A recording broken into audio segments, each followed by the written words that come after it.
One of the most widely used programming languages for building platforms and web applications is Java. Its flexibility enables programmers to create code that works on any system, regardless of architecture or platform, thanks to its design. According to a survey, billions of computers and mobile phones globally use Java in one way or another. But do you guys know that Java is not considered a fully object-oriented technology? Hello everyone and welcome to SimpliCode's YouTube channel. I hope you guys are doing well. Today, we'll be taking you through the Java object-oriented programming concepts. This tutorial will cover all the object-oriented programming concepts supported by Java. Though it is said that Java is not fully object-oriented, but we can't deny the fact that Java supports a lot of object-oriented programming features. By the end of this tutorial, you will understand what all features are supported by Java.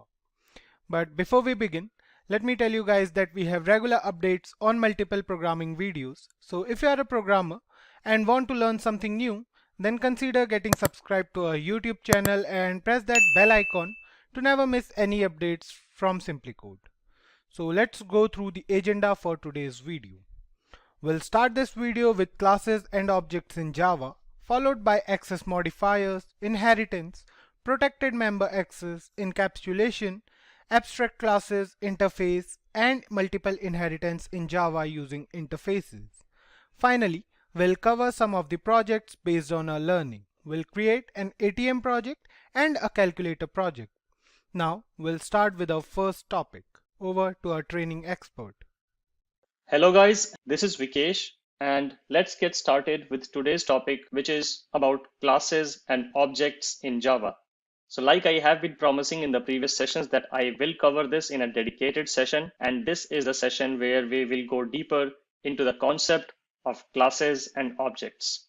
You have been seeing this keyword all along in all the sessions wherever I ran the different examples, and let's understand what this means.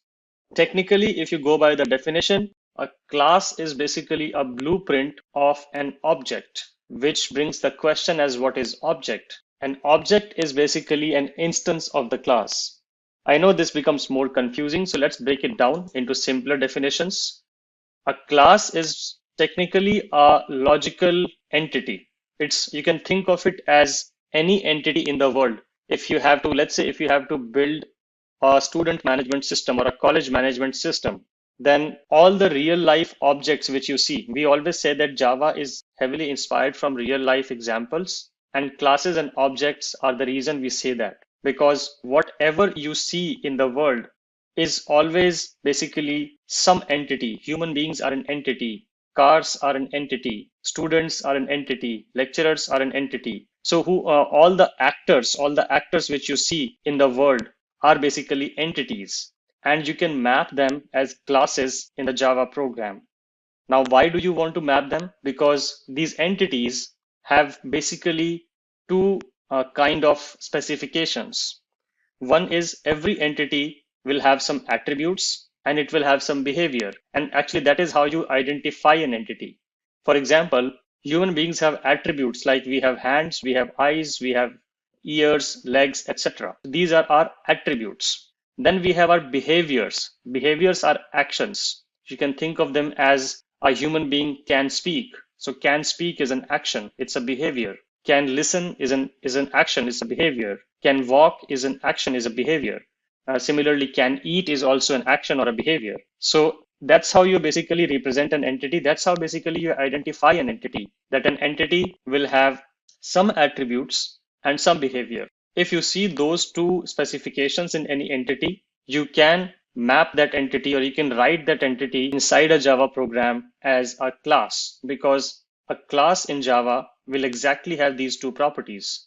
It will have some attributes, which we call as properties, and it will have some behaviors, which technically are called as methods. So it will have attributes, it will have properties and methods, similar to real world entity where we have attributes and behavior. Behavior are methods and attributes are properties. That's how it is. So if you apply this simple philosophy, whenever you are taking requirements from a customer for a particular project, always try to identify these entities, these actors in your program.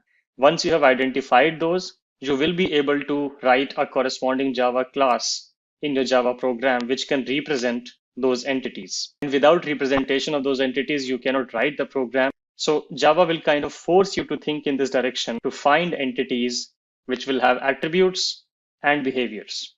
So taking that philosophy further and taking that example further, here for you, I have prepared an example where I am creating a student class. So basically, let's say if you have to build a college management system or a student management system, then student is probably one of the main entities which will be talked about when you take the requirements.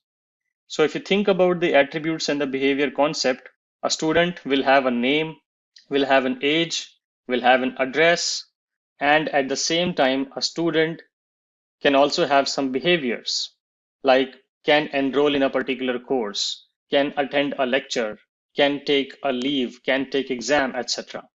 These are all behaviors. Let's understand this in a more detail with the help of this example where I've created a class which is named a student. And you see the public keyword here. Again, I will cover access modifier. Public is basically an access modifier, and I will cover this in very detail in the upcoming sessions. For now, let's focus on this part. So we have created a class to represent our entity. You put a curly braces around it. It ends here. And after that, you provide the attributes. So here I'm saying that a student will have a name, it will have an age, and it will have an address. It has 3 properties. So the technical name of attributes is properties. After that, let's skip this part and I will come back to this part. Once you have declared these properties, you would want to provide a way for the name to be filled or replaced or received. For example, if you have created the student class, how do you insert the name inside the student class? Or how do you insert the age, or how do you insert the address or modify the age, name, or address properties? For that, we have these setters and getters methods. We call them setters and getters because they start with this keyword, not keyword, but they start with a string called set. It is not a keyword. You can actually write it as anything. You can call it as modify name. That will also be absolutely fine. Java will not give you an error. But the standard naming convention given by Java is to start the methods as starting with set and get. This is the standard naming convention. And like I said, it's a naming convention. It's not a compulsion. But if you write this way, your code developers and the people who are going to maintain this project in the longer run will be very happy. Otherwise, they will be very angry if you use strange methods, because like I said, this is the standard naming convention. So now you are going to write a setter method for each of the properties in this particular class for name, age, and address. So we call set name. Again, you put public void because this is not supposed to return anything. This is just supposed to set the value of name with whatever value you specified. Then you call set name, and then you provide the value which you are supposed to set against the name. So whatever value, like any random name, John or Jane, whatever, you need to supply that name here while you call this method. And that name, whatever name you supply, will be set against the name property of this particular class. And remember, I use the word this here intentionally because the way you are going to represent this is with the help of this keyword. This keyword means current object. It means that when you use this dot name, it is referring to the current object's name property. And this name is basically corresponding to the name which is coming in when somebody is trying to set a name. Similarly, for set age, age is a numeric number. If you observed, it's basically an integer. Then I'm saying int age, and whatever value of age will be coming will be set in this particular object's age. Then similarly, for set address, we have a string address argument being passed into this method, and this gets set inside the current object's address property. So I've provided a way for the external world to set the values of name, age, and address, because for each student, you would need to set these values. Now, you also need to provide a way to receive the values or to return the values or to read the values. For reading operation, you need to provide the getter method. So you see this get, again, this is not a keyword, it's a standard naming convention. So similar, when you wrote set name, similarly, you will write a get name method. This get name method is supposed to be reading the current object's name's properties value and will return that value. Since name is a string, that's why you see the return type as string here. Similarly, get age is going to return the age, which is an integer, and address is going to return the address. You can also write it like this, which is absolutely fine. It is not going to complain because technically it is returning the current objects, name properties and age property and the address property. Now let's talk about this. What is this section? So this section is basically called a constructor, and I have a whole session dedicated on the constructors, but let's understand why we need this. Remember when I told you the definition of the class, I said that class is a blueprint of an object. So you have created a student class and you have 5,000 students in your college. Now you need to create a new student object for each of those students. You need to initialize this student class 5,000 times. How do you do that? To do that, we do that with the help of constructors. We call this constructor. This is a special type of method. Remember, this is a special type of method which is provided by Java to initialize any class's objects. If you want to create multiple objects of the student class, you can repeatedly call this student constructor. We call this constructor. So you put public here because we want this constructor to be accessible to the outside world. Then you put the exact class name. So whatever class name you have provided here, you need to put the exact class name here. If you don't do that, Java is going to raise an error. If I do this here, it is going to, you see a red line here because Java failed to compile this constructor. It does not understand what is student 111, but it does understand what is student. So this is how it is going to be. And then you provide all the properties which are going to create the student object. So you're going to create the name, the age, and the address. So the name, age, and address. And then you set those values again, similar to the setter methods we have seen. The reason we need to use this here because if you write it like this, then Java doesn't understand the difference between the current object's name and the name coming from the argument. So to differentiate that, you need to use this here. If you use n here, and if I just use n here, then this is fine because there's only single name variable in this whole class then. But if I write it like this, then Java doesn't know if this name is basically the student class's name or this name is student class's name. It will get confused, like you are getting confused if you try to just find this in the mind mapping. So that's why we need to write this here so that it's clearly differentiable that whenever I use this dot name, I'm referring to the class's name property. And when I'm just using the name, I'm referring to the method argument. That's what we do in this constructor. So you basically initialize all the properties of your class with some values with the help of constructor. So we have the constructor, we have the setter, we have the getter. We can cover about this toString. Basically, this toString is to print something, but we can cover that later. Now let's initialize this particular class. So I'm similar to the initialization we have seen so far. You just write student, you write the object name, this can be anything, and then you use the new keyword, which is used to initialize anything in Java. New is a keyword in Java, which you can use to initialize literally anything in Java. So you use new student, and when you say new student, you can provide all the values which should match its constructor. So here we have three values: string, integer, and string.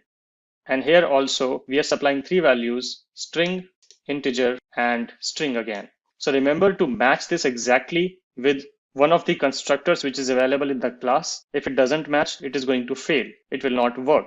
So if I, for example, if I do this, then I'm supplying 4 arguments to the student class, but there is no constructor matching 4 arguments, so it is going to complain. You see this red line and the code is not compiling. If I remove this, then it is matching it. And that's how you basically create a student object. So an object is basically an instance of the class. Remember that very well. An object is an instance of the class. Once you have created an instance of the class, then you can call any method, like say, let's say you want to read the name. So you can call get name. You can read the name. Similarly, if you want to, if you want to read the age of the student, then you can do that as well. So let me just copy this and do this. Let's call get age. I want to print the name, I want to print the age, and I also want to print the address. So get control space, I get suggestion, address. Yep. So I'm printing the name, I'm printing the age, and I'm printing the address after I have initialized the object successfully by using this constructor representation using the new keyword. So now let's run this method or run this class basically. Okay, so when I ran this class, the whole class got compiled, the constructor, the getters and the setters and the properties and their types, everything was set. Then the main got called and I created a new object from this class's blueprint. The object name was John. Then I called john.getName to print the name which is stored inside this particular instance of the student class. Similarly, the age which is stored in this particular instance. So we stored the name as John. So when we call john.getName, we get John. When we call john.getAge, we get the age 25. And when we call john.getAddress, we get this particular address. Whatever values you specified here, the constructor got called here, and the name John got set to the student's name value.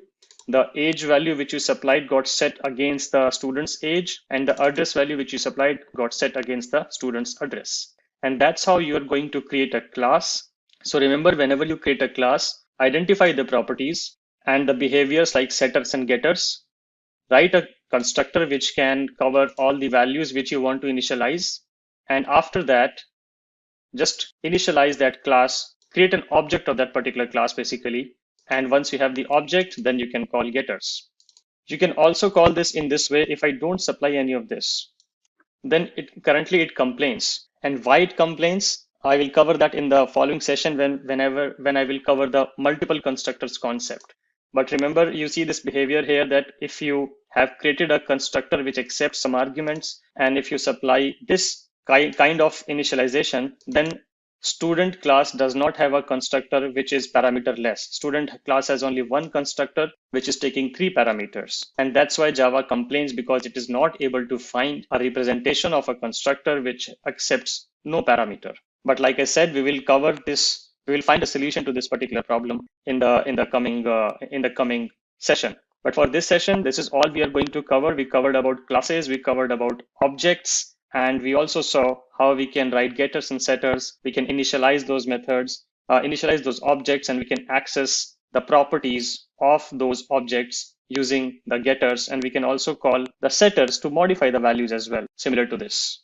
Choose from over 300 in-demand skills and get access to 1,000 plus hours of video content for free. Visit SkillUp by SimpliLearn. Click on the link in the description to know more. Let's get started with access modifiers in Java. So when we talk about access modifiers, let's understand what is the underlying philosophy of the reasoning behind this. And the reasoning is very straightforward. It can be even wrapped into a single word, which is called security. The reason is that you will be creating multiple kinds of objects and variables while you write your Java program. And you should always write your Java program or any program in a manner that only the intended classes, packages, modules, or applications should be able to see what they are supposed to see.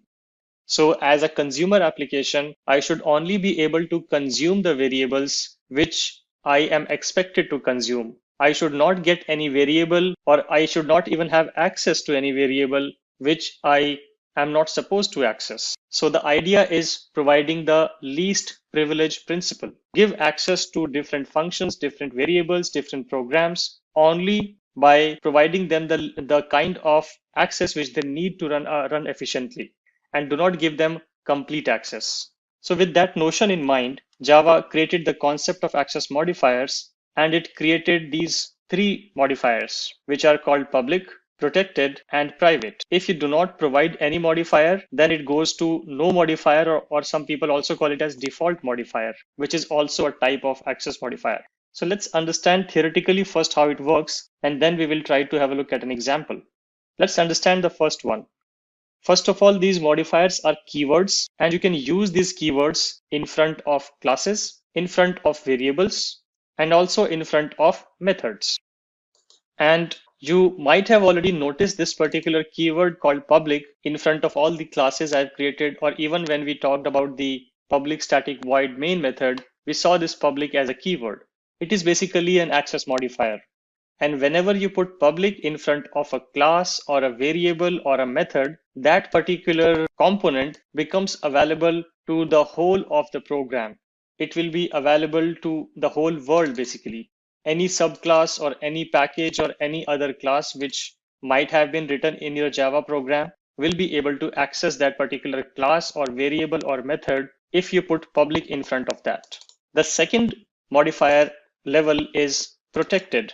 One of the other thing which you will understand as I explain this is that as you move down into this particular table, the access level will start getting more and more restricted. And by restriction, I mean that less and less components will be able to get access to those modifiers. So if you write protected in front of a class or in front of a method or in front of a variable, then everything within that particular class will still be able to access it. Everything within the package will still be able to access it. I still haven't covered the concept of package, but I briefly touched upon it, showing you how whenever we write a class, we have a package in front of it, and package is technically is just an aggregation of the classes. If you have to write multiple classes and wrap all of those classes into a single logical bundle, that would be called a package. Just to show you an example, these all are packages which you see here. You see this square box here, and you see these names. These all are packages, and these packages contain multiple classes. And technically, that's all the packages mean, that you can wrap multiple related classes into a single package. So coming back to the access modifier, whenever you write protected in front of a class or a variable or a method, then that particular component will be accessible to everybody within the same class, everybody within the same package. It will also be accessible to everybody which is a subclass of the class. This is again a new concept which I have not covered, but this basically means a child of this class. Now, what is a child of the class? We will cover that concept in detail when we will talk about inheritance. But for now, you can understand that it is basically an extension of the class. So when the moment you declare something as protected, it can easily be accessible within the same class in which this protected component was declared. It can be accessed in the package. It can also be accessed in the subclasses of the class, but anything outside the package will not be able to access it because you see an N here. Then we have the default access modifier or no modifier.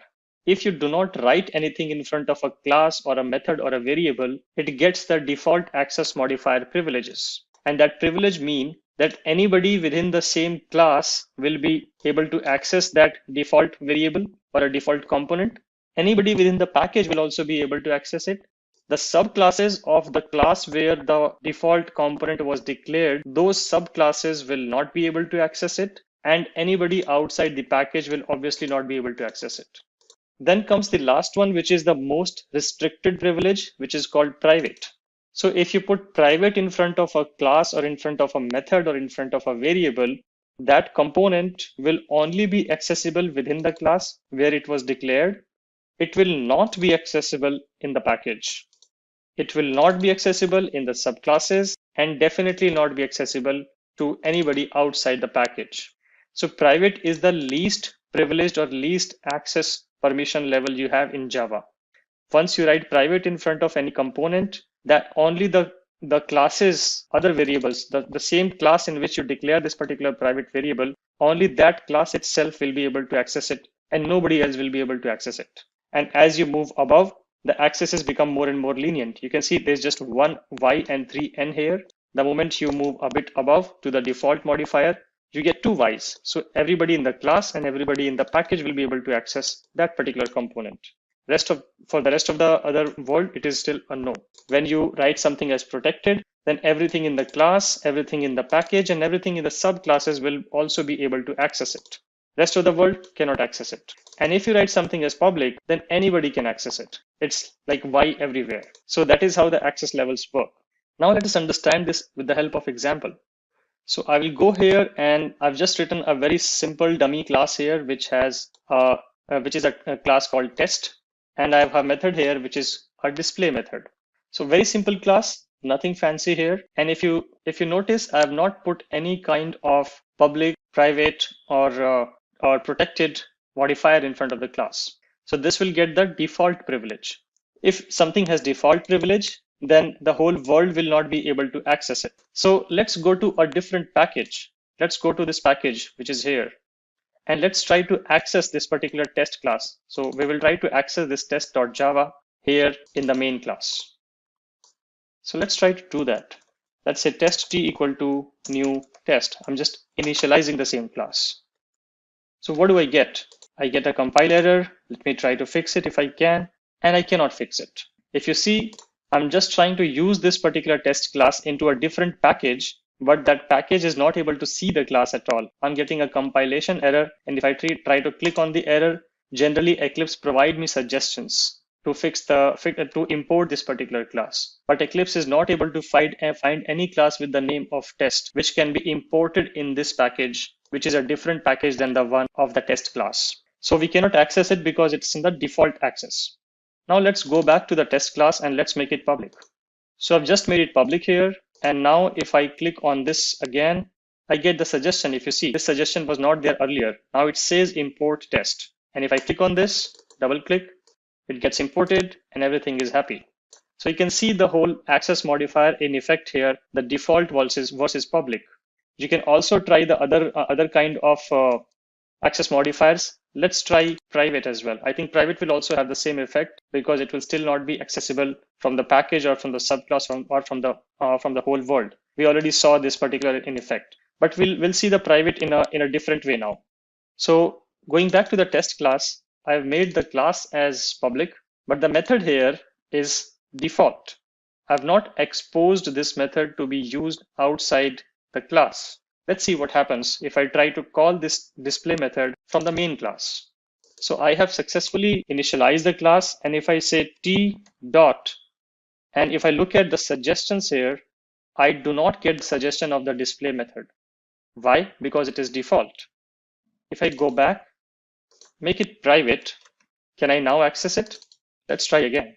Nope, still we can't access it. Eclipse is not even able to find it inside this package because it is private. Let's go back and make it public. So I've made it just public now. Going back to the main class and again saying t dot, now I get the display suggestion as the first suggested method here. And now I am able to use the display method once I have made it public.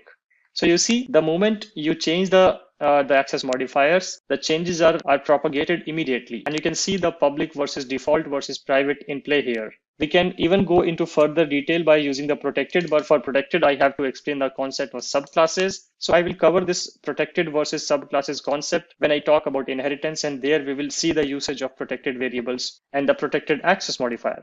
But we saw the usage of public, the default modifier, and the private modifier. Do check out the documentation for these access modifiers. And I would strongly suggest you to play around with this, get more comfortable with this concept of different kind of modifiers. Let's also run an example for understanding the default modifier in a better sense, because we can see that for the package, it says while, right? So let's go back to Eclipse, and within the same package where we created test class, let's create another class. Let's call it test demo. So I will just click finish. I get a new class. Let me also write the public static void main method here. So I get the public static void main method here, and let's try to access the test class here within the same package. So let me again go back to the default privilege here. So I put the test class access as the default class or default access, and same goes for display. So can other classes in the same package access the test class now? Let's see that. If I go to test demo, and here if I try to get the test class initialize, does it work or does it give me a compilation error? Yes, it works. It works because the test class and the test demo are in the same package, and test class has the default access privilege. So let's try to run one more variation of it to understand the usage of the private method better. Going back to the test class, this display method has the default privilege right now. So going by that logic, if I say t dot, I should be able to get access to the display method. And yes, that is possible. If I run this particular program, I will be able to get whatever is given out by the display method, which is hello world. Now let's try to make this particular method as private. And let's try to access this method from one of the other class in the same package as of the test class. So the class is default, the method is private. And if you see, this class has already turned red. There is a compilation error because now the display method is not accessible to the test demo class. Even if it was in the same package, it's not accessible because the display method's privilege or access modifier has gone to private now. Exactly the same as explained here. Because it has become private, so the package level members cannot access it. There's an N here. So this was another variation to show you how you can use public, protected, and private together to only expose the members, methods, and classes which are supposed to be exposed to the consumer. This is a very critical and very important concept to be used in Java, and it is used from a very simple program to all the highly complex application. This is sort of the bare bone or the laying foundation for any kind of basic security level premise which you need to build in an application. Let's get started with inheritance. So inheritance is basically one of the most important properties of any object-oriented programming language. It's basically a concept, and the concept says that what if you have a scenario where you want multiple classes to share similar behavior and similar properties. Let's understand this with the help of an example. Let's take the example of a bank. When you go to a bank to open an account, there are multiple types of accounts. There can be a savings account. It can be a type of current account. There can also be a different offering for personal account and commercial accounts, such as for businesses. Then you may also have loan accounts, which are having different kind of properties. So all of these types of accounts are still technically accounts, and they will share some similar properties. For example, all of them will have to maintain some sort of an interest rate, for example. All of them will be used to either deposit money or withdraw money. So there would be some kind of similarity across all of these types of account classes. But at the same time, there will also be some sort of differentiality amongst these classes. The way you will calculate the interest rate for a current account will be different from the way you will calculate the interest rate for a savings account. And the same applies for commercial account, personal account, loan account, etc. So you see that we have some common behavior, but at the same time, we also have some different behavior. So whenever you have such scenario, always think about applying the concept of inheritance in your application. There's another simple way to spot whether inheritance can be used at a particular place or not. Inheritance is also called is a relationship. So whenever you read the requirements from a customer, just try to find the words which use this particular phrase is a. For example, car is a vehicle. Savings account is a type of account. Similarly, you will find many other types of similar examples. So whenever you will see that is a relationship between two different kinds of objects or two different kind of entities, that means that there might be an inheritance relationship being applied between them. And that's how you will spot the usage of inheritance. So far we have understood this concept that there would be some sort of relationship between the two classes. What will be this relationship? The relationship will be of parent-child type. There will be a parent class. Some people also call that as base class. And then there will be a child class. So the child class will be inheriting the properties and the behaviors from the base class or from the parent class. I will be using base class and parent class terms interchangeably during this session. But the basic idea and basic premise is like that only, that there will be a child class and there will be a parent class. And the child class is extending from the parents class. Remember the word extend because we are going to use that. And I've just shown you the what you see here is basically the official definition, which is given by Java docs here. You can read the definition as well. And the basic idea which I told you lies in the parent and child relationship. And this is how you can conceptualize it, that you will have a base class or a parent class, and then you can have multiple children of it. And then those children can again have their own children, and so on and so forth. So this hierarchy, this whole inheritance hierarchy can go as deep as you want it to be. And that's the basic idea and basic conceptualization of how you understand and how you visualize inheritance. Now let's move to Eclipse IDE and try to understand this with the help of an example.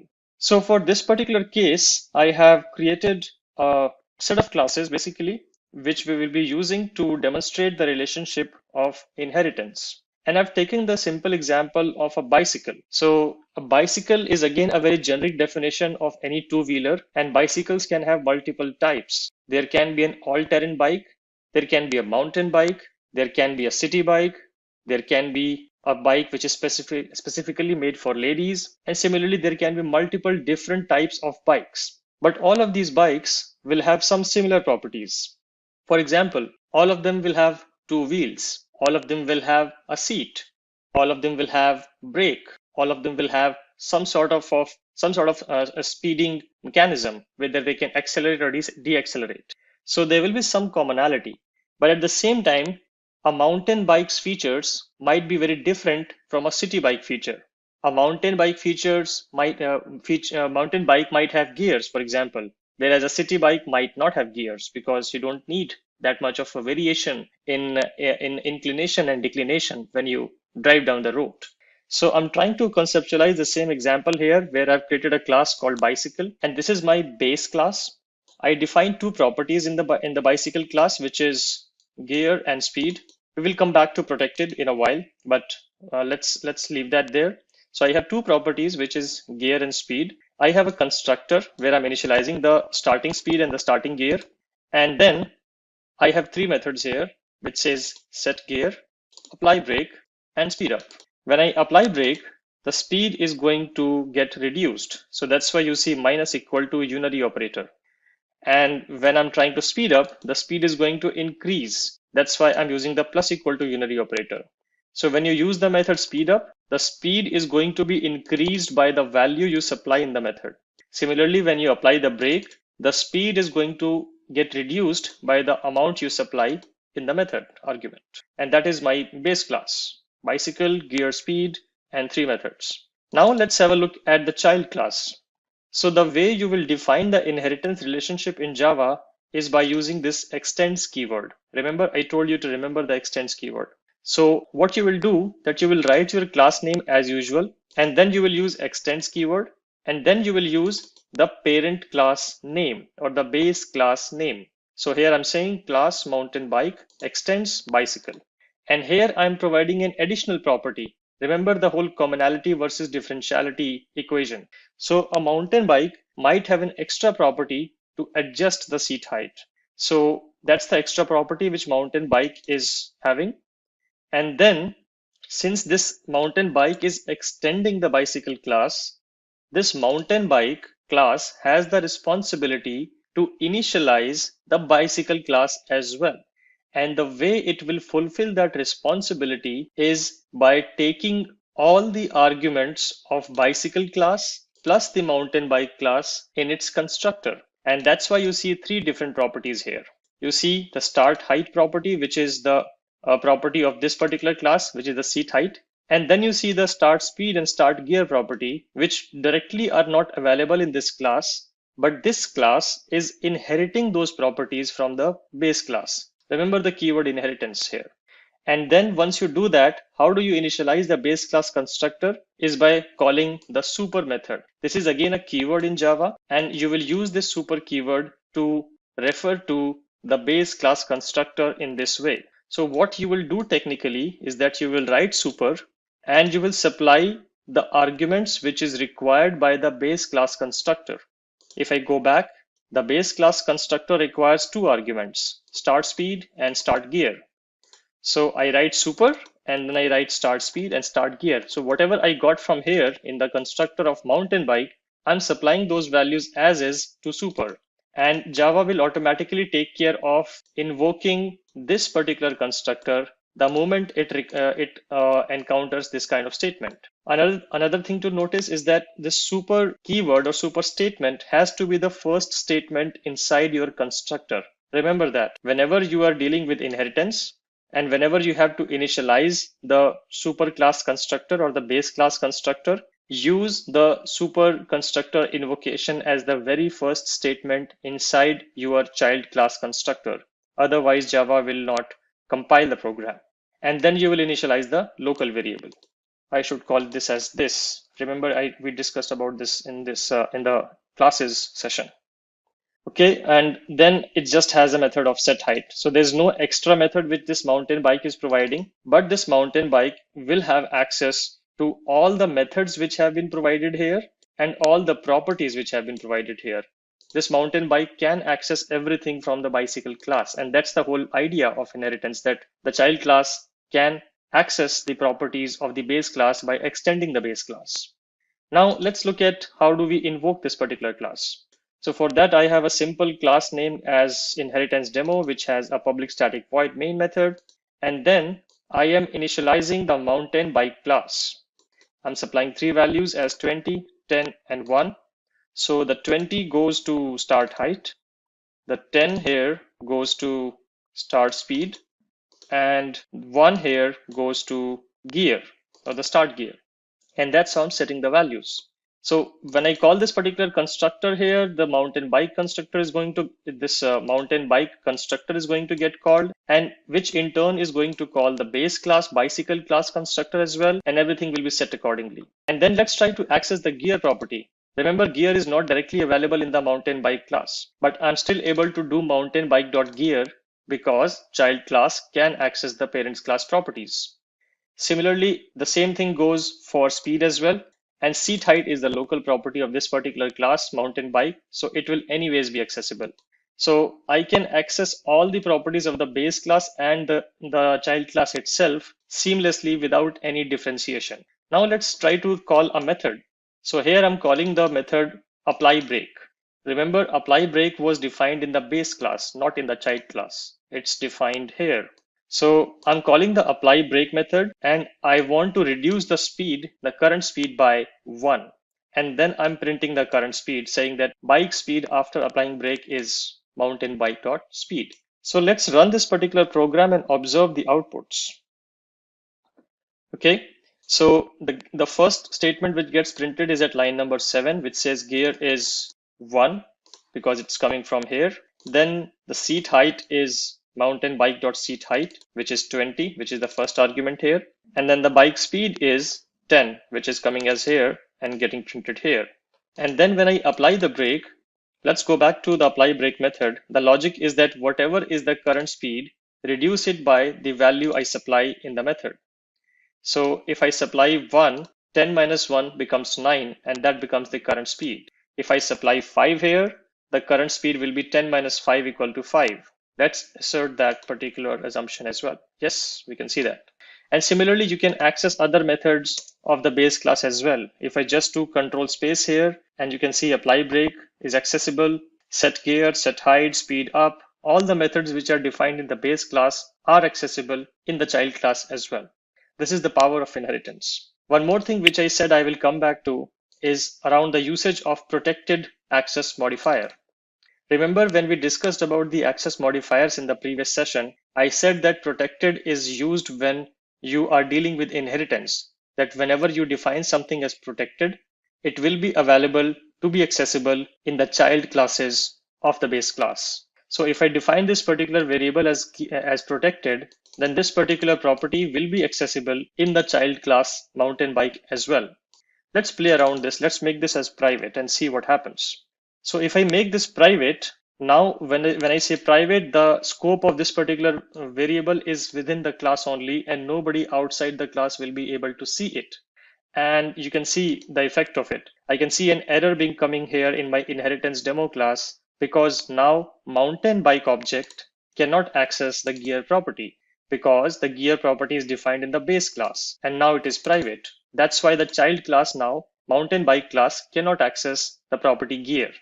And the moment you make it back to protected, it will be accessible. The error is gone. There's no red line here.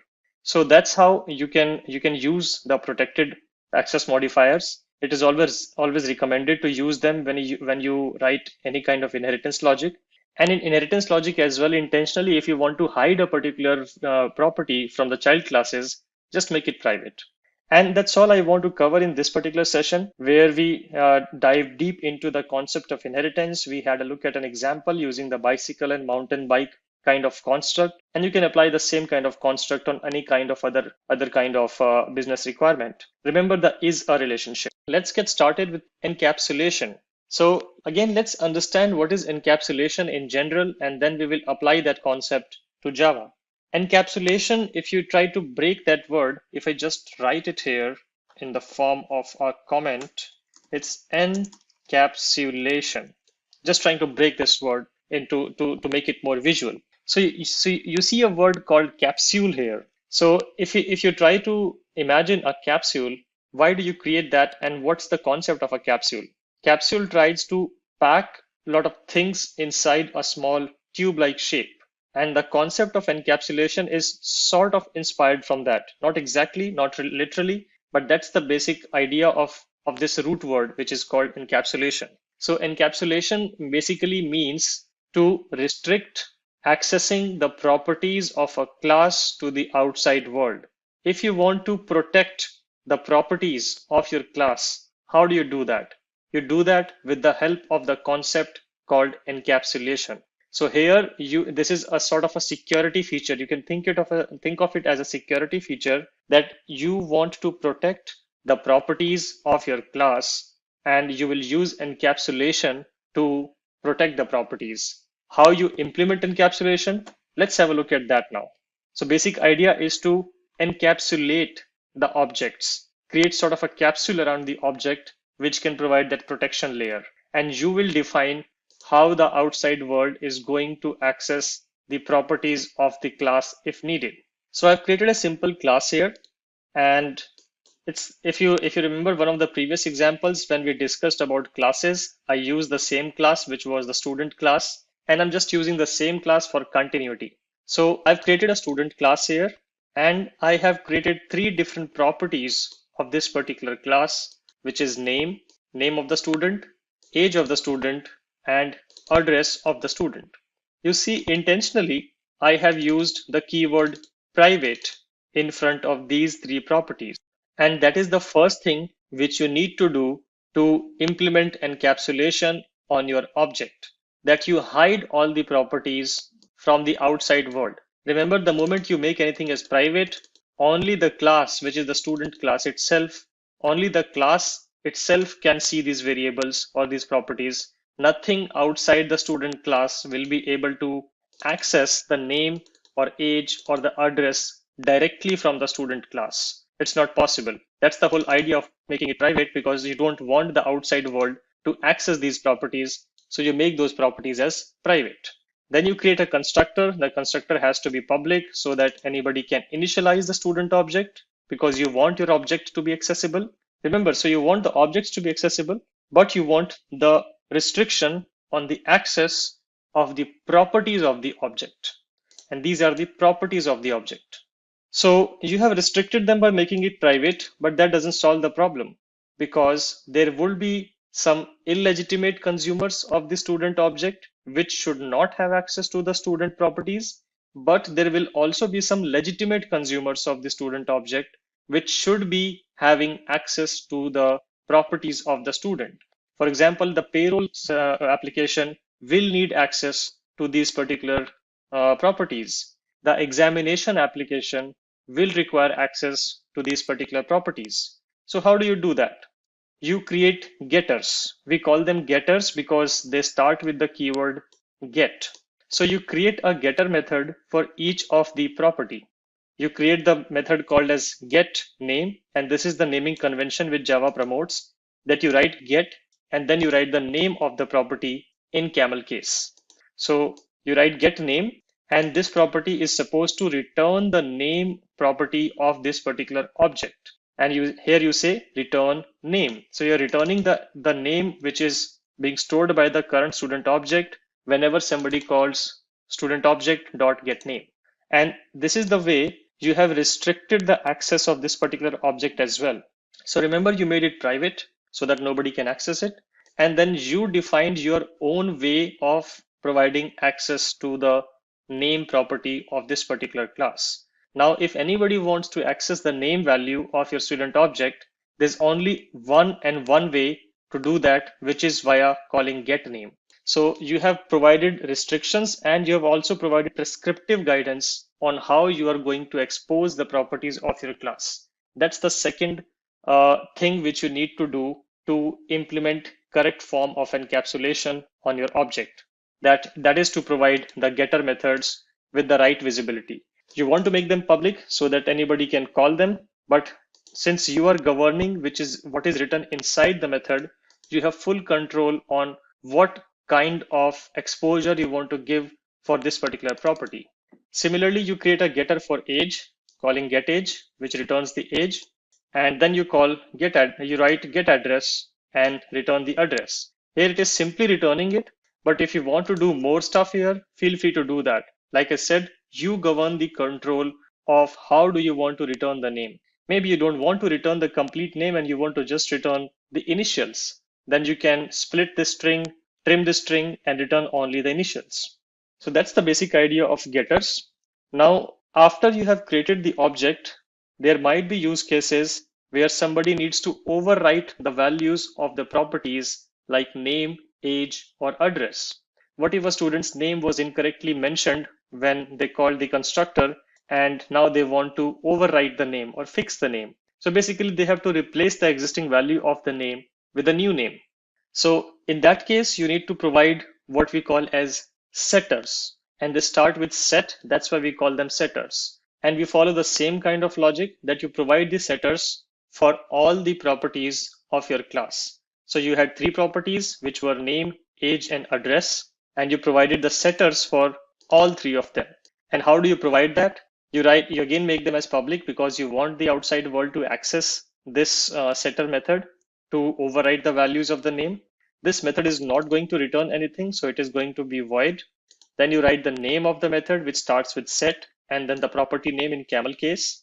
And then you provide the new value, which is the value which should be the new value, and this is the value which should replace the existing value. So whatever new value you want to supply, you supply that as the argument of the setter methods for set name, for set age, or for set address. And then you write this particular line, which says set the current name property of this particular object with the name which is coming in from the argument. So this dot name, remember, this dot name represents the current object's property because this represents the current object. So whatever is the current object property value of the name is, just override that value with the argument coming in. Do the same thing for age in set age method, and do the same thing for set address in the set address method. So this is how you are going to provide the setters and the getters. So setters and getters can also be generated in smart IDEs like Eclipse. So you just right click, you go to source, and here you will see the option of generate getters and setters. If you click on this, it will give you the list of the fields which are available to be having getters and setters. Currently, it says no fields or all fields have getters and setters already. Yes, because they have it. Let me just comment this and show this how this works. So for example, let me comment all the getters and setters. So I'm commenting them.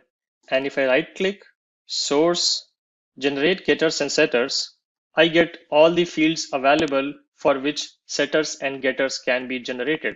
So you can select them and leave everything as default, hit generate. And it is automatically going to generate the getter and the setter. You see, all the code of the getter and setter is automatically generated.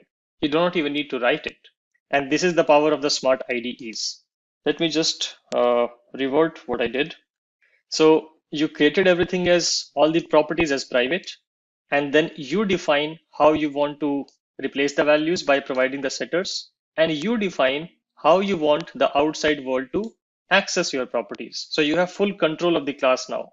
You control the visibility, you control how they are going to get initialized, you are controlling how the properties are going to be overwritten or set, and you control how the properties are going to be returned. So you have complete control of the class. So you have created a perfect capsule here, a perfect form of encapsulation in this class.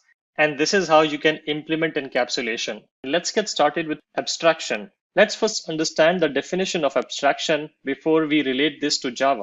Abstraction generally means hiding something. When you want to hide some details of a particular object from the outside world, you apply the concept of abstraction. For example, when you drive a particular car, you just hit the accelerator and the car speeds up. Now, it's not only one action. When you hit the accelerator, the whole machinery of the car and all the components, different parts of the car work together to speed up. There would be engine, there would be propulsion, there would be fuel, there might be some, if it's an electric car, there would be batteries, there would be whole different kinds of pistons and plugs which will make the car speed up. It's not only a single component. It's lot of different components under the hood. And that's the concept of abstraction, that we only show the relevant parts to the user and we hide all the internal details from the user. That's the basic idea of abstraction. So a car manufacturer abstracts away all the inner technical details from the driver and just gives the driver a single pedal to speed up the car. For a user, it's a very good experience because he doesn't need to know about all the internals of the car. But the car manufacturer can hide all the details and provide a very simple interface for the driver to interact with, which is just a gas pedal. And that's the basic idea of abstraction. And we try to apply the same kind of concept to Java in the form of abstraction. And Java provides this kind of concept implementation with the help of a keyword which is called abstract. Now, abstract is a keyword which can be used in front of a class or a method. When you use it in front of a class, the whole class becomes abstract. Abstract class is a type of class. So the class itself becomes an abstract class. One of the things to remember is that abstract class cannot be instantiated, but can be subclassed. Remember, we talked about the concept of subclass and the parent class when we talked about inheritance. So if you make a class as abstract class, you cannot call the constructor of the class because you cannot instantiate it, but you can extend the abstract class and create a child class out of it. That's the concept of abstract class. Another concept is abstract method. You can also use the abstract keyword in front of a method. And when you use abstract keyword in front of a method, then that method is only declared without an implementation. You are not going to provide any implementation of the method, and you're just going to declare the method. Something like this. We will see a similar example in the hands-on as well. But that's the basic idea, that you just declare the method. You are not providing an implementation as to what does move to method actually does, because that's the whole concept of abstraction. And it is the responsibility of the child classes which inherit the particular class in which the abstract method would be sitting. So that child class will be having the responsibility to provide a concrete implementation of the declared method. Let's understand this better with the help of an example. So here I have created a class called graphic object, and I have made the class as abstract class. This is the keyword which you need to use in front before the class keyword, and the class becomes an abstract class. Now, when you create an abstract class, it automatically gets some properties. The first property is that this particular class must have at least one abstract method. And this is how you define the abstract methods, where you just provide the declaration, but you do not provide the implementation of the draw method or the resize method. And the way you will create the abstract methods is by using the abstract keyword before the actual method declaration starts. So general method declaration would look like this. And if you use abstract in front of it, this becomes an abstract method declaration. Abstract class can also have concrete methods. So that is the liberty which abstract class gives you, that you can have abstract methods which are just declared, but you can also have normal methods which are where you can also provide the implementation. So you can have normal methods and abstract methods as well in an abstract class. So this is the abstract class. Now, if you want to provide an implementation of the draw and resize method, you have to extend this abstract class. So we extend this abstract class by creating two child classes out of this particular abstract class, which is circle.java, where you can see I create a normal class and I use the extends keyword for inheritance. And I'm saying that circle class is inheriting from the graphic object class, which was my abstract class. And once I use this extends keyword, then I have the responsibility of providing the implementation of the abstract methods. Actually, Java will force me to provide the implementation of these two methods. If I do not provide all the declared methods, so there are two declared methods here. So if the circle class does not provide the implementation for both draw and resize methods, then Java will throw an error and it will ask you to take an action, which can be either define all the methods, meaning provide implementation for all the methods, or make the circle class itself as abstract. Let's see, if I just comment this particular out, I get an error. You see a red line here. And if you click on this particular balloon here, it will say either you can add the unimplemented methods or you can make the circle type as abstract. So these are the two options which you will get to fix this particular error. So an abstract class can be extended by another abstract class if the child abstract class is not implementing all the methods of the parent. If you want to implement all the methods, then just implement them and keep it as a normal class. And that's what I've done here. I've just created a normal class here and provided the implementation. And once you provide the implementation of both of the methods, the error is gone. Similarly, I've also provided another child class because there can be multiple children of a particular parent. So rectangle also extends from the graphic object, and it also provides its own implementation of drawing and resize. Because generally the way you will draw a rectangle and you resize a rectangle will be different than drawing or resizing a circle. Here I'm not doing anything in the methods because this is just to show you the demonstration. I'm just printing a sysout saying drawing a circle and resizing drawing a rectangle and resizing a rectangle, and in the circle class drawing a circle and resizing a circle. So one abstract class as the parent class, which is the graphic object, and two children, circle and rectangle, both providing the implementation of the abstract methods which were declared in the base class. Now let's go to the main class where I've defined the public static void main method. And here you see I have created two different kind of blocks of code here. One block is where I'm saying graphic object, creating a reference of the graphic object named as circle and initializing the circle object. Now you see a difference here. Here is the abstract class and here is the concrete class. So whatever you define on the right hand side, whatever is the type of object will be the type of methods being called. So if you created a circle object and then if you call the draw method and resize method, these methods will be called from the circle class. If you initialized it as new rectangle, then you are creating a rectangle class object, and then the draw and the resize method will be called from the rectangle class. That's the basic construct, and that's how you will initialize a particular class which is using an abstract class. So I call graphic object circle, new circle, and I call circle.draw and circle.resize.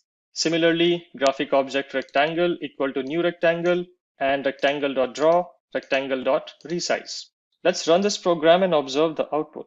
So when I call this particular block of code, circle object gets initialized, and then circle.draw method prints drawing a circle, and circle.resize method prints resizing a circle.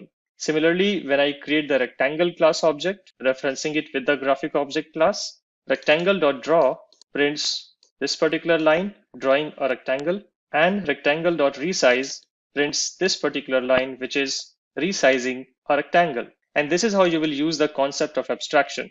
There's another very interesting thing which is going on here. Remember, I told you that the abstract classes cannot be instantiated. So if I go here and I try to create a constructor of the graphic object class, let's see what happens. If I do this and I just put a system out here, base abstract class. So if I do this here, if I still write a constructor, though Java says that it cannot be instantiated, if I still write a constructor of it and I do not do any changes here, and if I run this particular program, let's see what happens. You'll see the base abstract class being called here. Let me just reformat it by putting ln here so that we get a better output. So if I run this particular program, you see base abstract class is getting printed somehow, though we said that abstract classes cannot be instantiated, but still the constructor of this is still getting called somehow. When I create a circle class, the base class constructor gets called, and when I create a rectangle class, again the base class constructor gets called.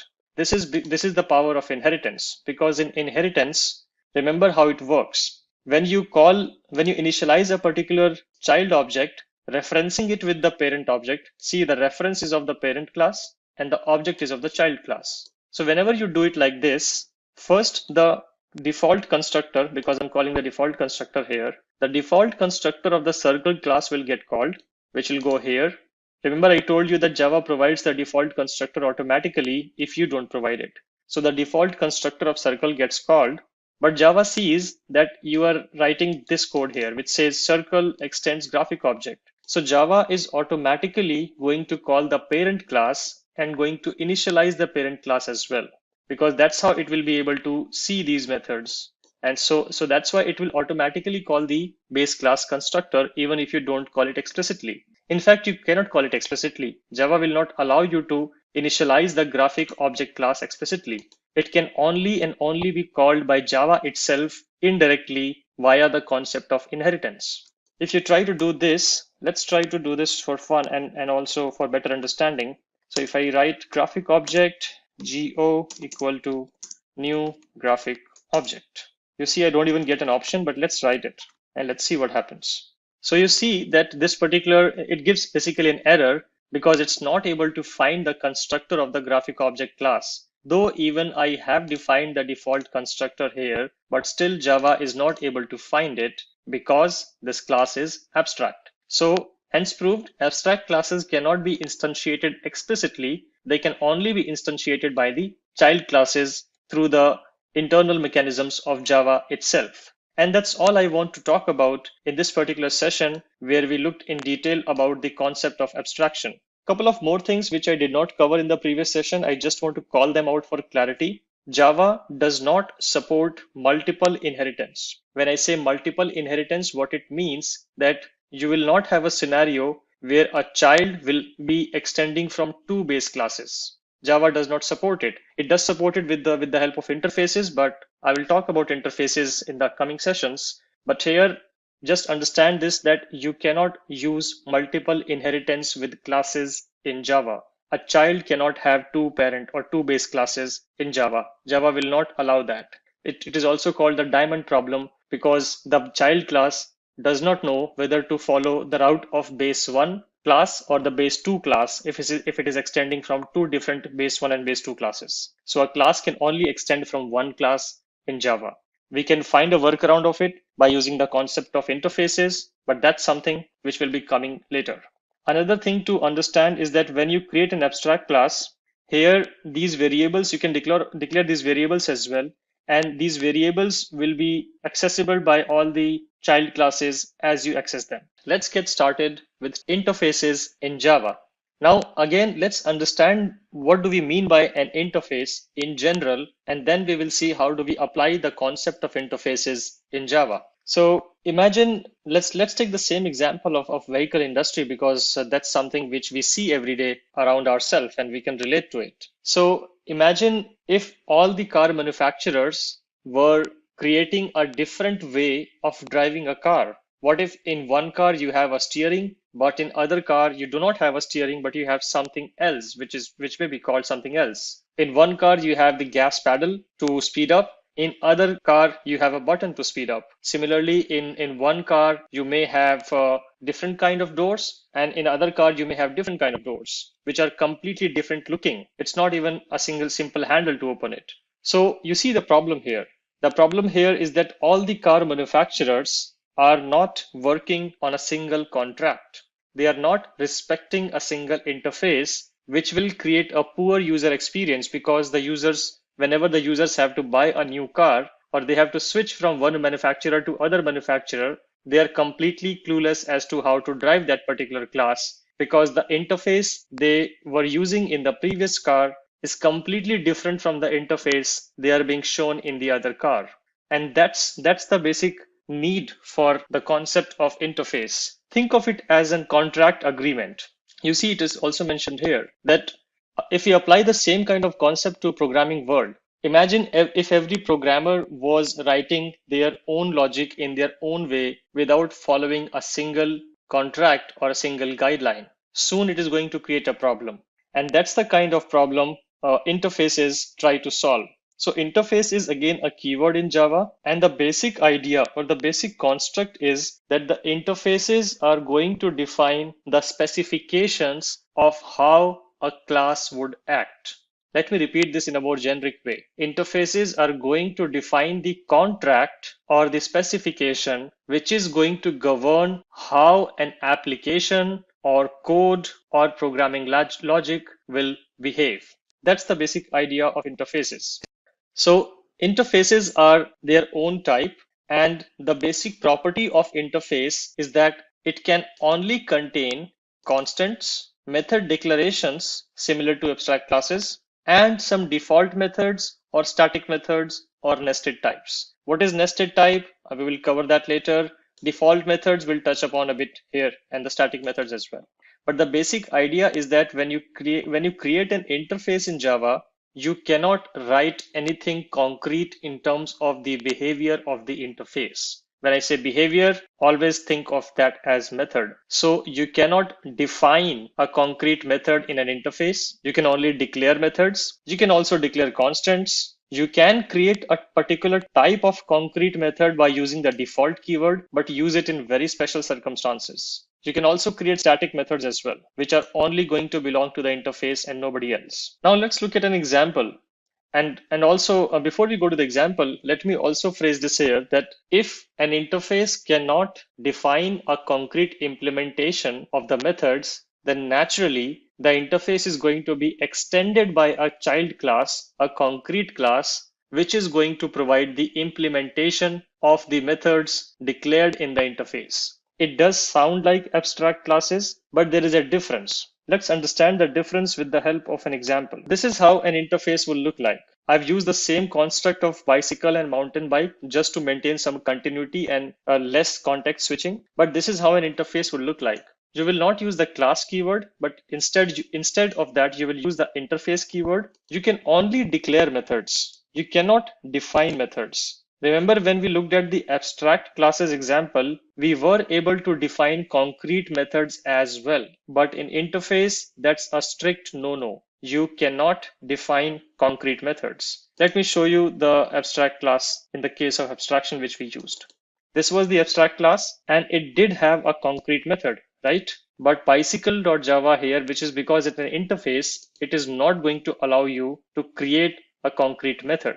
Another thing is that if you try to declare a variable inside the class, they will have to be constant. You cannot just declare them without any value. For example, I cannot do this. If I do this, it is going to give an error. You see an error here. And it says initialize field X at declaration, something like this, public static final. So interface is going to force you to declare all the variables as public static final with some value if you try to use them inside interface. So that is also something which interface will mandate. So you see interfaces are more strict. They are more strict in terms of what you can do. You can only declare public static final variables and you can only declare methods. You cannot define methods. So abstract class is less restrictive. Interface is more restrictive. And that is the differentiation which you have to keep in mind, whether to use abstract classes or whether to use interfaces. That is also a very common confusing question in the interviews as well. And remember that interfaces are only for contracts or specifications, where in case of abstract class, you can write a concrete behavior as well in terms of a concrete method in the base class. Interfaces, there's no concrete implementation in the base class. Abstract classes, yes, there can be a concrete implementation in the base class. That's the basic difference. Moving on, I have created a child class here, which is again mountain bike, and it has three properties: seat height, gear, and speed, similar to the previous example. It has a constructor, and remember, again, interfaces cannot be initialized directly, so you do not even need to call a super method here because there is nothing to initialize. You initialize a class to create a state. State is denoted by the properties, but interfaces will force you to write a public static final property and initialize its value automatically. So you do not need a constructor for the interface because there is nothing to initialize. Everything has been initialized in terms of the variables, and the methods are anywhere just declared. That's why you don't need to call super here. After that, the moment you write this particular keyword here, implements, and that is how you will basically extend from the interface. You will use the implements bicycle keyword here. Implements is the keyword and bicycle is the name of the interface. If you write this here, then Java is going to force you to provide the implementation of these two methods. If I do this implements bicycle and if I comment out these two methods, which is coming from the base class, it is going to give an error. And if I read out this error, it says either you add the unimplemented methods or you make the mountain bike class as abstract. There are two ways to fix this particular class. Similar to abstract classes, it will force you to write the implementation of the base class declared methods. Another thing which Java will suggest you and will also force you via some IDEs as well is that you use this particular annotation. We use this particular annotation to tell Java that we are overriding this method from the base class. Since apply break and speed up methods were defined here in the base class, and this child class is supposed to provide the implementation of the methods by overriding them. Overriding is again a concept which we will talk about in detail in the coming sessions. But for now, remember that you need to write this annotation here on the methods which have been taken from the base class to provide an implementation. And the implementation is similar to what we have seen before. So whatever value you supply in the apply break, the speed is going to get decremented by that particular value. And in case of speed up, whatever value you supply in the argument, that value is going to be added to the current speed, and the speed is going to go up. Let's look at the main class here, which is called interface demo. It has a public static void main method. And here I'm again initializing the child class. Nothing strange here. And then I'm using the getter method here because I have made everything as private here. And rest of the things are just here as is. I have the getters and setters here for all the properties, and I'm using those here. So I'm using the getters to just get the value of gear, seat height, and speed. And then I'm applying the brake, and then I'm printing the current speed after applying the brakes. Let me just expand this a bit more. And then I'm using the speed up method, trying to increase the current speed of the bike by 10, and then printing the new speed again. So using the apply brake and speed up methods, which are concretely defined in the child class by using this override annotation. And these were the methods which were declared in the interface, in the base interface. And that's all which is happening in this particular class. Let's run this particular program. And these are the values I get. I get the gear as 1, which is coming from here. I get the seat height as 20, which is coming from here. I get the current bike speed as 10. This was the value which it was initialized with. Then I'm applying the brake. And after applying the brake, the speed of the bike gets reduced and it becomes 10 minus 1, which becomes 9. And that's what gets printed here. And then I'm speeding up the bike by 10. So the current value of the speed of the bike is 9. And if I incremented it by 10, it becomes 19, and that's what gets printed here. Let's get started with inheritance. So inheritance is basically one of the most important properties of any object-oriented programming language. It's basically a concept, and the concept says that what if you have a scenario where you want multiple classes to share similar behavior and similar properties. Let's understand this with the help of an example. Let's take the example of a bank. When you go to a bank to open an account, there are multiple types of accounts. There can be a savings account. It can be a type of current account. There can also be a different offering for personal account and commercial accounts, such as for businesses. Then you may also have loan accounts, which are having different kind of properties. So all of these types of accounts are still technically accounts, and they will share some similar properties. For example, all of them will have to maintain some sort of an interest rate, for example. All of them will be used to either deposit money or withdraw money. So there would be some kind of similarity across all of these types of account classes. But at the same time, there will also be some sort of differentiality amongst these classes. The way you will calculate the interest rate for a current account will be different from the way you will calculate the interest rate for a savings account. And the same applies for commercial account, personal account, loan account, etc. So you see that we have some common behavior, but at the same time, we also have some different behavior. So whenever you have such scenario, always think about applying the concept of inheritance in your application. There's another simple way to spot whether inheritance can be used at a particular place or not. Inheritance is also called is a relationship. So whenever you read the requirements from a customer, just try to find the words which use this particular phrase is a. For example, car is a vehicle. Savings account is a type of account. Similarly, you will find many other types of similar examples. So whenever you will see that is a relationship between two different kinds of objects or two different kind of entities, that means that there might be an inheritance relationship being applied between them. And that's how you will spot the usage of inheritance. So far we have understood this concept that there would be some sort of relationship between the two classes. What will be this relationship? The relationship will be of parent-child type. There will be a parent class. Some people also call that as base class. And then there will be a child class. So the child class will be inheriting the properties and the behaviors from the base class or from the parent class. I will be using base class and parent class terms interchangeably during this session. But the basic idea and basic premise is like that only, that there will be a child class and there will be a parent class. And the child class is extending from the parents class.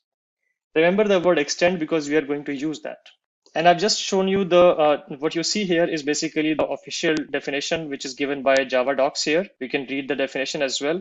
And the basic idea which I told you lies in the parent and child relationship. And this is how you can conceptualize it, that you will have a base class or a parent class, and then you can have multiple children of it. And then those children can again have their own children and so on and so forth. So this hierarchy, this whole inheritance hierarchy can go as deep as you want it to be. And that's the basic idea and basic conceptualization of how you understand and how you visualize inheritance. Now let's move to Eclipse IDE and try to understand this with the help of an example. So for this particular case, I have created a set of classes basically, which we will be using to demonstrate the relationship of inheritance. And I've taken the simple example of a bicycle. So a bicycle is again a very generic definition of any two-wheeler, and bicycles can have multiple types. There can be an all-terrain bike, there can be a mountain bike, there can be a city bike, there can be a bike which is specifically made for ladies, and similarly there can be multiple different types of bikes. But all of these bikes will have some similar properties. For example, all of them will have two wheels, all of them will have a seat, all of them will have brake, all of them will have some sort of a speeding mechanism, whether they can accelerate or deaccelerate. So there will be some commonality, but at the same time, a mountain bike's features might be very different from a city bike feature. A mountain bike mountain bike might have gears, for example, whereas a city bike might not have gears because you don't need that much of a variation in inclination and declination when you drive down the road. So I'm trying to conceptualize the same example here where I've created a class called bicycle, and this is my base class. I define two properties in the bicycle class, which is gear and speed. We will come back to protected in a while, but let's leave that there. So I have two properties, which is gear and speed. I have a constructor where I'm initializing the starting speed and the starting gear. And then I have three methods here, which says set gear, apply brake, and speed up. When I apply brake, the speed is going to get reduced. So that's why you see minus equal to unary operator. And when I'm trying to speed up, the speed is going to increase. That's why I'm using the plus equal to unary operator. So when you use the method speed up, the speed is going to be increased by the value you supply in the method. Similarly, when you apply the brake, the speed is going to get reduced by the amount you supply in the method argument. And that is my base class: bicycle, gear, speed, and three methods. Now let's have a look at the child class. So the way you will define the inheritance relationship in Java is by using this extends keyword. Remember, I told you to remember the extends keyword. So what you will do, that you will write your class name as usual, and then you will use extends keyword, and then you will use the parent class name or the base class name. So here I'm saying class mountain bike extends bicycle. And here I'm providing an additional property. Remember the whole commonality versus differentiality equation. So a mountain bike might have an extra property to adjust the seat height. So that's the extra property which mountain bike is having. And then since this mountain bike is extending the bicycle class, this mountain bike class has the responsibility to initialize the bicycle class as well.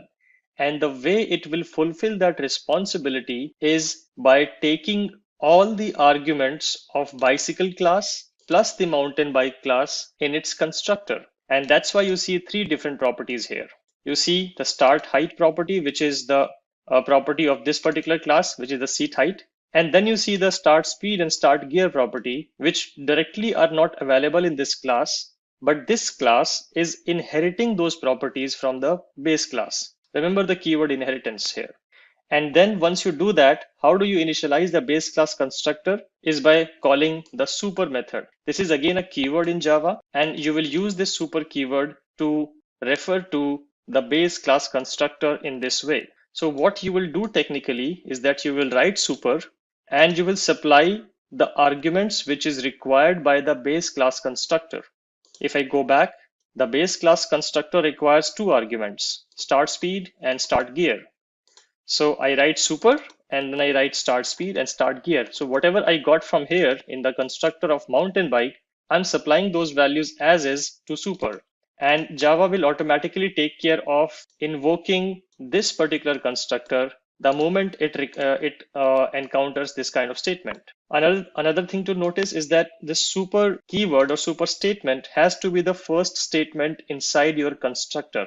Remember that whenever you are dealing with inheritance, and whenever you have to initialize the super class constructor or the base class constructor, use the super constructor invocation as the very first statement inside your child class constructor. Otherwise, Java will not compile the program. And then you will initialize the local variable. I should call this as this. Remember, we discussed about this in the classes session. Okay, and then it just has a method of set height. So there's no extra method which this mountain bike is providing, but this mountain bike will have access to all the methods which have been provided here and all the properties which have been provided here. This mountain bike can access everything from the bicycle class. And that's the whole idea of inheritance, that the child class can access the properties of the base class by extending the base class. Now let's look at how do we invoke this particular class. So for that, I have a simple class name as inheritance demo, which has a public static void main method. And then I am initializing the mountain bike class. I'm supplying three values as 20, 10, and 1. So the 20 goes to start height. The 10 here goes to start speed. And 1 here goes to gear or the start gear. And that's how I'm setting the values. So when I call this particular constructor here, the mountain bike constructor is going to, mountain bike constructor is going to get called, and which in turn is going to call the base class bicycle class constructor as well, and everything will be set accordingly. And then let's try to access the gear property. Remember, gear is not directly available in the mountain bike class, but I'm still able to do mountain bike.gear because child class can access the parents class properties. Similarly, the same thing goes for speed as well. And seat height is the local property of this particular class, mountain bike. So it will anyways be accessible. So I can access all the properties of the base class and the child class itself seamlessly without any differentiation. Now let's try to call a method. So here I'm calling the method apply break. Remember, apply break was defined in the base class, not in the child class. It's defined here. So I'm calling the apply break method and I want to reduce the speed, the current speed by 1. And then I'm printing the current speed, saying that bike speed after applying break is mountain bike.speed. So let's run this particular program and observe the outputs. Okay, so the first statement which gets printed is at line number 7, which says gear is 1 because it's coming from here. Then the seat height is mountain bike.seat height, which is 20, which is the first argument here. And then the bike speed is 10, which is coming as here and getting printed here. And then when I apply the brake, let's go back to the apply brake method. The logic is that whatever is the current speed, reduce it by the value I supply in the method. So if I supply 1, 10 minus 1 becomes 9, and that becomes the current speed. If I supply 5 here, the current speed will be 10 minus 5 equal to 5. Let's assert that particular assumption as well. Yes, we can see that. And similarly, you can access other methods of the base class as well. If I just do control space here, and you can see apply brake is accessible, set gear, set height, speed up, all the methods which are defined in the base class are accessible in the child class as well. This is the power of inheritance. One more thing which I said I will come back to is around the usage of protected access modifier. Remember when we discussed about the access modifiers in the previous session, I said that protected is used when you are dealing with inheritance, that whenever you define something as protected, it will be available to be accessible in the child classes of the base class. So if I define this particular variable as protected, then this particular property will be accessible in the child class mountain bike as well. Let's play around this. Let's make this as private and see what happens. So if I make this private, now when I say private, the scope of this particular variable is within the class only, and nobody outside the class will be able to see it. And you can see the effect of it. I can see an error being coming here in my inheritance demo class because now mountain bike object cannot access the gear property because the gear property is defined in the base class and now it is private. That's why the child class now, mountain bike class, cannot access the property gear. And the moment you make it back to protected, it will be accessible. The error is gone. There's no red line here. So that's how you can use the protected access modifiers. It is always recommended to use them when you write any kind of inheritance logic. And in inheritance logic as well, intentionally, if you want to hide a particular property from the child classes, just make it private. And that's all I want to cover in this particular session, where we dive deep into the concept of inheritance. We had a look at an example using the bicycle and mountain bike kind of construct, and you can apply the same kind of construct on any kind of other kind of business requirement. Remember the is a relationship. Let's get started with walking through a particular project using all the concepts which we have learned so far. So in this session, we are going to focus on a particular project, and the project we are going to focus is about an ATM application. So you might have interacted with different ATM stores in your cities where you go in, you insert your card, you enter your PIN, and then you can view the balance, you can withdraw some amount, you can also deposit some amount from the ATM. So we will try to look at it from that perspective, and we will see what kind of different Java and OOPS concepts we can use to build such ATM application. This is not a super versatile application, but this is just to give you the idea of how to use those OOPS concepts to build a simple or a complex Java application. So let's start from the options menu class, because that will give us the understanding of what kind of functionality I'm using. And here you will use that I'm using different concepts which I have taught you so far in this particular series. So for example, we are using the IO exception, we are using the hash map class, we are also using a scanner class, which is used to take input from the command line. So this option menu class is extending the account class, and I will come to the account class in a while, but let's see what this option menu class is doing. This particular class has it is using a decimal format money format class, which is to denote what kind of format of money you have. Then we have a hash map, which is storing the couple of records of account number to PIN mapping. So we create a map, and inside the get login method, we add couple of entries to the map. Here, the first entry, the first integer, is pointing to the customer number, and the second integer is pointing to the PIN of the account of this particular customer number. So if we call the get login method, this method will insert the data. After that, it will ask the customer to enter the customer number, which has to be one of these two. If you provide any other value, then there should be a logic in the application to reject the input. So whatever customer number the customer inputs, we pass that inside this particular method called set customer number. Again, I will come back to that. And once you have provided a valid customer number, then this method is going to ask you to enter a PIN number. And remember, I told you this is the customer number to the PIN number mapping. So whatever customer number you select from here, you will be providing the corresponding PIN number. And again, if you provide an invalid PIN number, you will get an error. So that will all happen inside this try block. And if you enter any invalid characters in the PIN number or the ATM customer number, then you will get an exception, which I am writing inside the catch block. This is all what we have seen so far. After the successful enter of the customer number and the PIN number, I fetch those values from these two methods. Again, I will talk about what these methods are doing. And again, I'm doing some basic validation checks, but things get interesting in this method.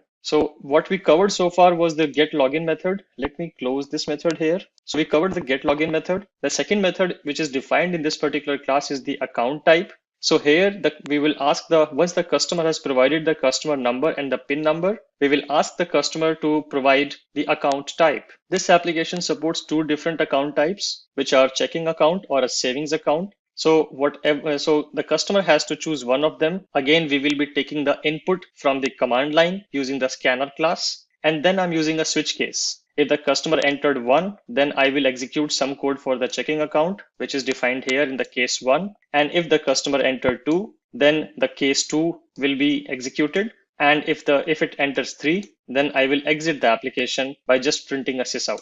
So here I'm using the switch case construct to provide different options to the customer. There's also a default case specified here which says invalid choice. So this is what is happening in the get account type method. The next method is if the customer has used the option 1, then we call the get checking method. So let's go to the get checking method, which is the next method which is defined in this particular class. So if the customer has selected a checking account, then we provide the following functionality to the customer, which is the customer can view the balance, customer can withdraw the funds, customer can deposit the funds to the checking account, or they can just exit the application. And again, I'm using a switch case here based on the customer types 1, 2, 3, or 4. The corresponding case block will be executed. For example, if the customer wants to view the balance, then this block will get executed, and I call the get account type method. If the customer selects the 2 as the withdraw fund, then get checkings with withdraw input method gets called, and then get account type gets called.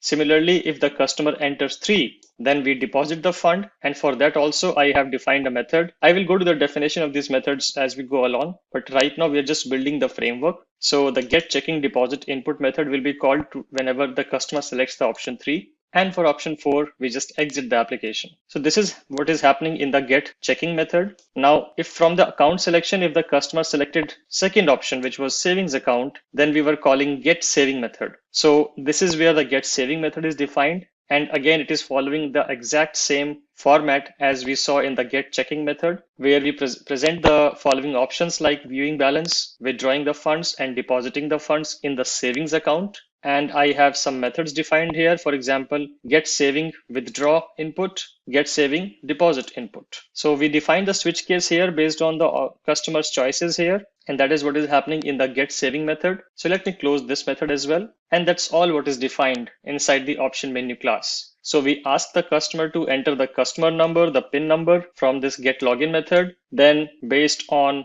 that, we provide the customer the options to choose the account type, whether they can choose the savings account or the checking account. And based on that, whatever account type they use, we call the get checking or get saving method. And inside this method, we provide the customer the other options to either withdraw the money, deposit the money, or view the balance. That is what is happening inside this option menu class. Now let's go to the account class, and all the methods which we saw here will be provided a definition in the account class. You also see this option menu is extending the accounts class, so an inheritance concept is being used here. Let's go to the account class now. So this is the account class where I have defined some private member variables like customer number. So now you will be familiar with the customer number, PIN number, which I just described, and also with the checking balance and the savings balance. You can also divide this account class into two child classes where you have a savings account class and a checking account class. But for simplicity, I've kept it to one class. I'm initializing a scanner input which will be used at multiple places. And then I have the setters and getters for these four member variables. So you see set customer number, get customer number. If you remember, this set customer number was called in the option menu class. If I go back to the get login, once we ask the customer to enter the customer number, we call the set customer number, which gets called here. Similarly, we call the set PIN number, which gets called here. Similarly, once we have said that, we were fetching the values using the get customer number and the get PIN number.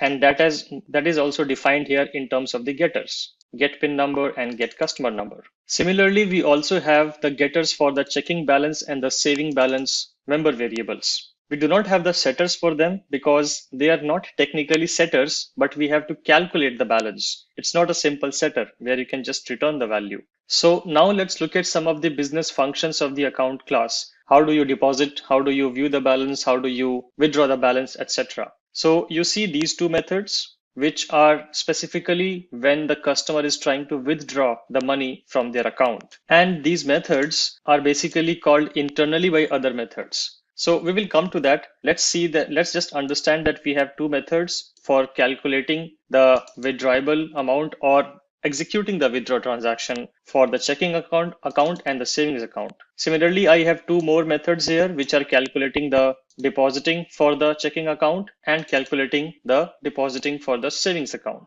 And then we get the bigger methods which are using these calculation methods. So I defined 4 calculation methods so far: calc checking withdraw, calc saving withdraw, calc checking deposit, and calc saving deposit. Basically withdrawing and deposit for both of the classes. And then we have these business functions called get checking withdraw input and get saving withdraw input, get checking deposit input, and get saving deposit input. So these getter methods are something which were being called from the option menu class, if you remember. If you go back to the option menu class, and if you chose the checking account, you get these options. And let's say you chose option 2, which was withdraw funds, or option 3, which was deposit funds. Then the corresponding methods which were being called were get checking withdraw input and get checking deposit input.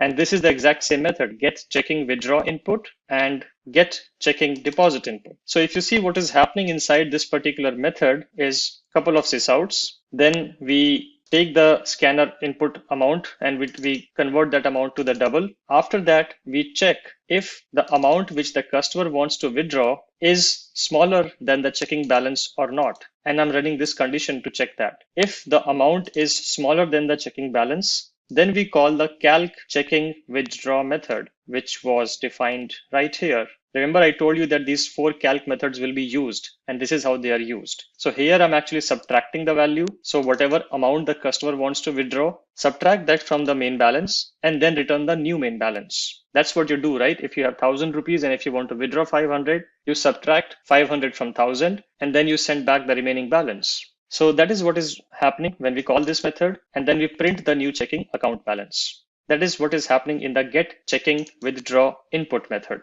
Similarly, if you chose option 3, which was depositing funds to the checking account, then get checking deposit input gets called, and it is defined right here, get checking deposit input. And here, instead of subtraction, we are doing the addition. So here I'm again doing a condition check that the current balance plus the new amount which has been supplied by the customer from the command line, the total sum of it should be greater than 0. What if the customer entered an amount minus 5,000? I should not allow that. So that's the reason I'm putting this condition in place. And if the current balance plus the new amount which is supposed to be deposited to the account, the sum of it is greater than 0, then call the calc checking deposit method. And this is where the calc checking deposit method is present, and where I'm just doing present balance plus the new amount and returning the new balance. That's all which is being done here. And you will see exactly similar logic running for the savings account as well. If you look at the get saving withdraw input, which is used to withdraw money from the savings account. So I take the input from the command line and I run a condition check that the amount which the customer wants to withdraw should be less than the current saving account's balance. If yes, then call calc saving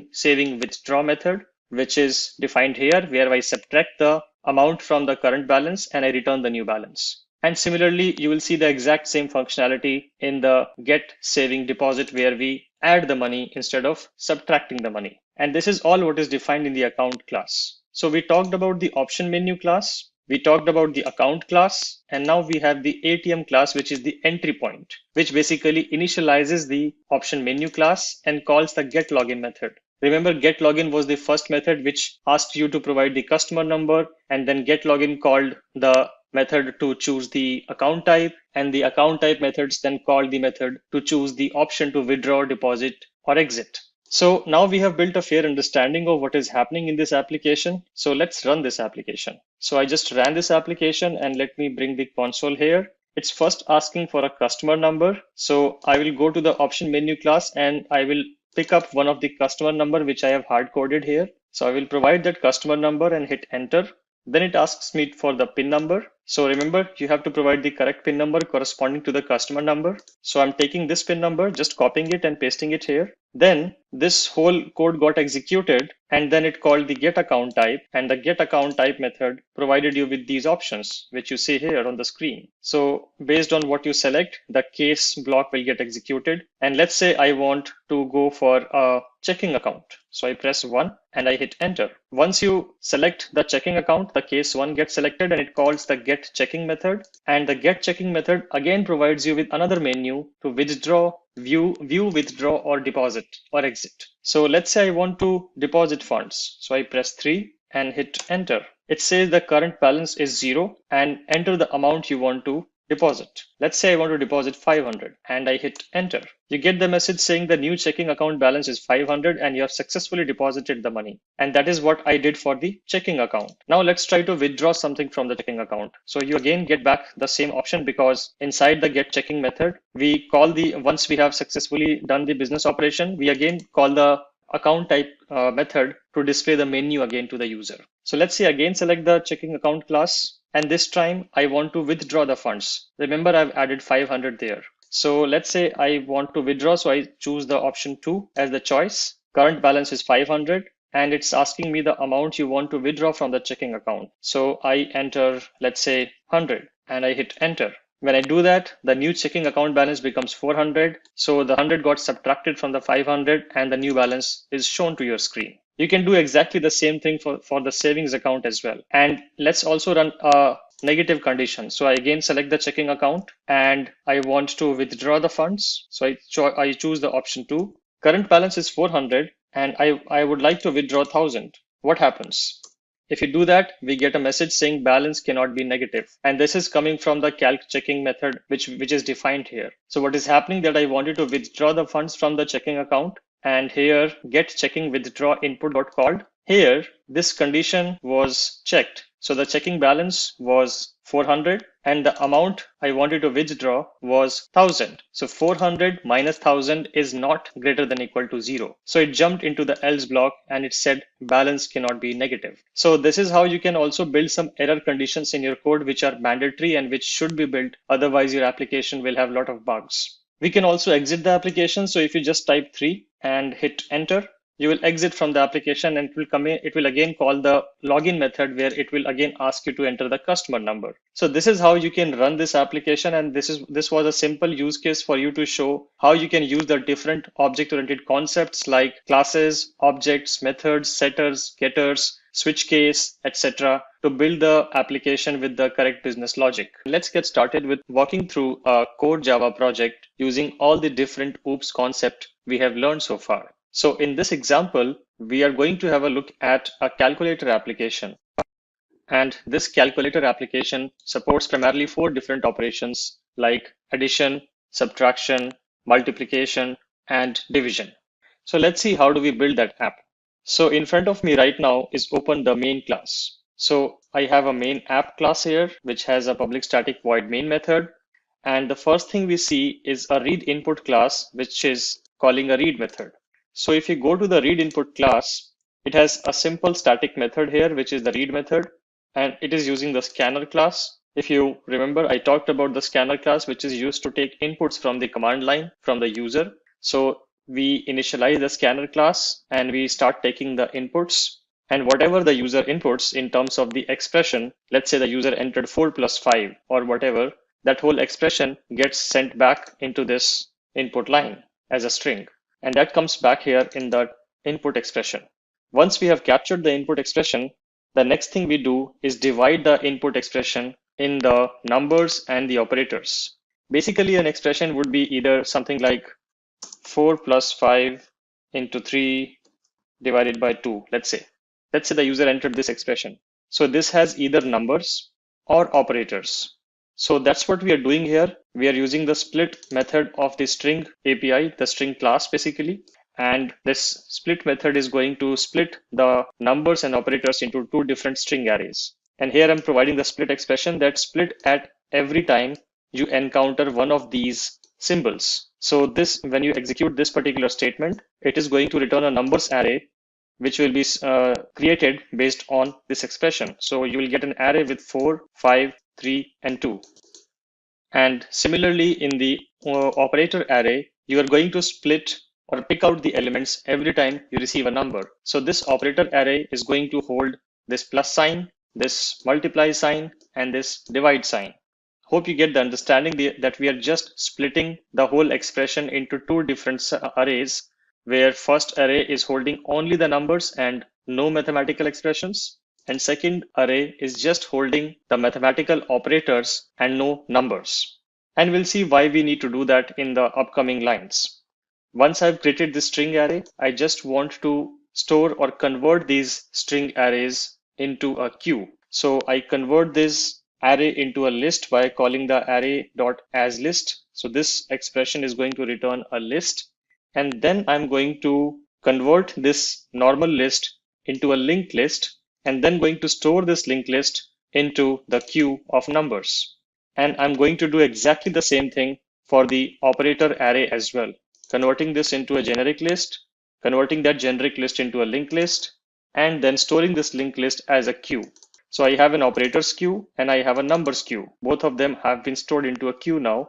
And then I'm using the poll method. If you remember, the poll method of the queue is used when you want to fetch the first front element, the head element of the queue. So whichever element is sitting at the head of the queue will be taken out the moment you call the poll method.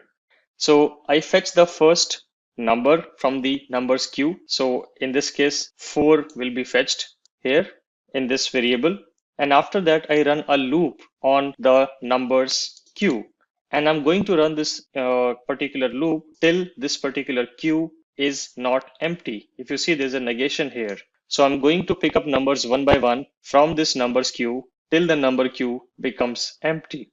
And inside the loop, I do the exact same poll operation for the operations queue. So this operations queue is holding all these mathematical operations like plus, star, and divide. So I'm going to pick the head of it. So in this case, plus will be picked up and will be stored in this variable called OPR. And then I'm going to run a switch case on this OPR. Basically, as I told you, in this particular calculator application, we are supporting 4 operations, which are addition, subtraction, multiplication, and division. So I define a case for each of the mathematical expression. So you see there are 4 different cases here. And for each case, I'm initializing a class. If it's a plus sign, then I'm initializing the add class. If it's a minus sign, then I'm initializing the subtract class. For multiplication, I have a class called multiply. And for division, I have a class called divide. Let's have a look at what these classes are containing. So if I go to the add class, first of all, it is implementing an interface called operate. And this operate interface has just a single method called getResults, which is accepting a variable argument array. If you remember, I told you that you can also use a var_arg array. This is called a var_arg expression. This means that this numbers will be an array of arbitrary length. It can be a 1-element array, it can be a 2-element array, it can be a 4-element array, or whatever you supply. But it is still going to be a fixed length array, but the length is going to be dependent upon how much argument you supply to this particular method. So that is what this interface operate is doing. It just has one method declared, which is called getResult, which is accepting an array of numbers. So if the add class is implementing the operate interface, then it has to override the getResult method. And here it is just doing a summation of all the numbers which have been supplied. So if you supply 4 numbers, it is just going to add up those 4 numbers and return the sum. And the exact same kind of logic or similar logic will be seen in other operate classes. So if I go to the subtract class, it runs the exact same operation, but it subtracts the values. If I go to the multiply class, it is also implementing the operate interface. And in the get result, it is just multiplying all the values. Similarly, in the divide class, it is also implementing the operate interface, and it is dividing all the numbers one by one. So it's doing pretty much the same thing in terms of the expression and the logic. The only difference is whether you are using an add operation or a subtract or a multiply or a divide. So we have checked all these classes and the operate interface as well. And let's go back to the main app now. Now you also see that I've defined a reference of operate here, and each of the switch case block, I'm assigning the object type to this interface reference. So I'm using the concept of dynamic binding, which we talked about when we talked about interfaces, that we can also do dynamic binding where we can assign an object to an interface type, and the object type will depend upon the expression. So once we have filled that based on the case, while filtering out this expression and picking up plus, star, and divide sequentially, then we go to the next line outside the switch case block, which is to pick the next number from the queue. Remember, we already did one poll here. So as per this example, 4 was here in this res. And now when we do this number.poll again, 5 will be picked up because that will be the next head of the queue. So we pick up 5 here, and then we call operate.getResult. Now this get result will be called based on the expression which was encountered first in the queue. Again, looking at the example, the first expression encountered will be plus. So the expression was plus. So the operate type object is of add type.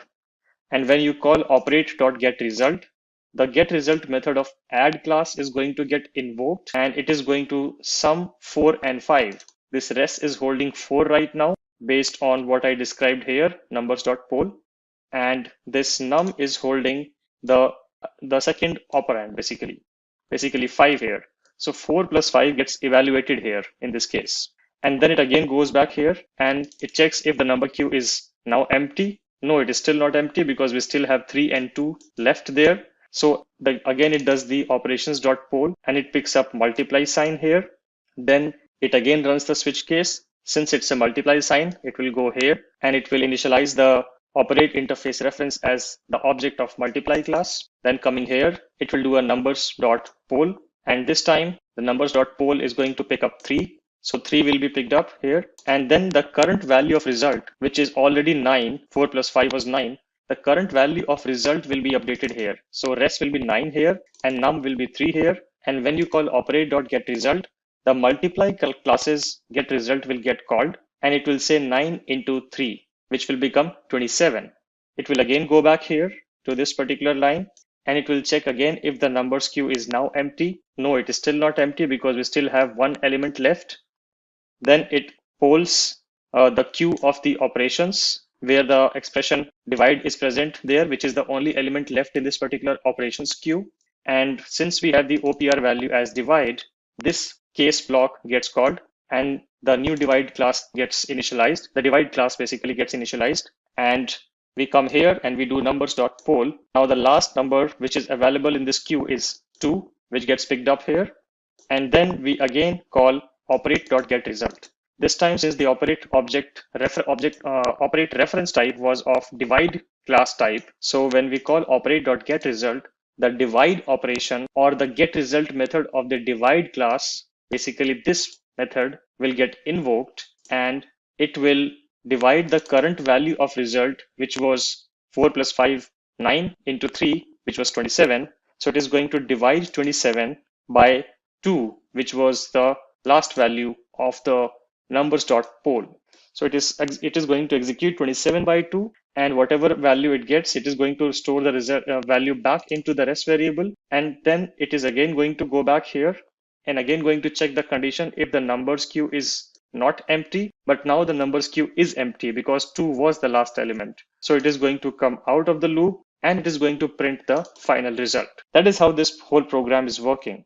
Now let's try to see this in action and we'll try to execute the exact same expression. So if I right click and go to run as and run this as Java application and I supply an expression saying 4 plus 5 star 3 divide 2. And if I now hit enter, I get the value as 13.5, which is exactly what we ran through because 4 plus 5 will be evaluated first, which will result into 9. Then 9 into 3 will be 27 and 27 divided by 2 will be 13.5 exactly. So this is how this whole program is running, where we first take the inputs and then we divide the input into numbers and operation arrays or in fact queues. And once we have those queues built up, then we pick up the first number and we keep running this loop till the numbers queue is not empty. Inside the while loop, at each step, we pick up the first expression or the operator. We check what is the operator, whether it is an addition, subtraction, multiplication, or division operator. And whatever kind of operator we have, we initialize the corresponding class of it. And then we fetch the next value in the numbers queue. And then we call the get result based on the expression. And whatever result we get from the get result, we store it back into the rest variable. So we keep updating the rest variable at every step. That's the reason the result of 4 plus 5 gets stored in the rest. And next time you are calling the get result for a multiply operation, here the rest value is 9 now, and it says 9 into 3. Again, in the next time, the rest value will be updated to 27 because we are storing the result back into the result variable. So this is all I want to cover in this particular session, where we looked at an example of a calculator application purely from the console standpoint. Obviously, there can be a lot more stuff which we can do into this particular application, make it more error-free and cover a lot of corner cases like validating the inputs, etc. Also, looking at putting some conditions around the exception handling the divide by zero scenario, etc., which is not here. But this is just to show you the basic idea of how you can build simple to complex CLI applications using the core Java concepts. And with that, we come to the end of this tutorial on Java object-oriented concepts. I hope to see you guys again very soon. If you enjoyed watching the video, do give it a thumbs up, comment your doubts below, and our experts will definitely answer them for you. Thank you so much for being here. Watch out for more videos from us. Until then, keep coding and stay tuned to SimpliCode.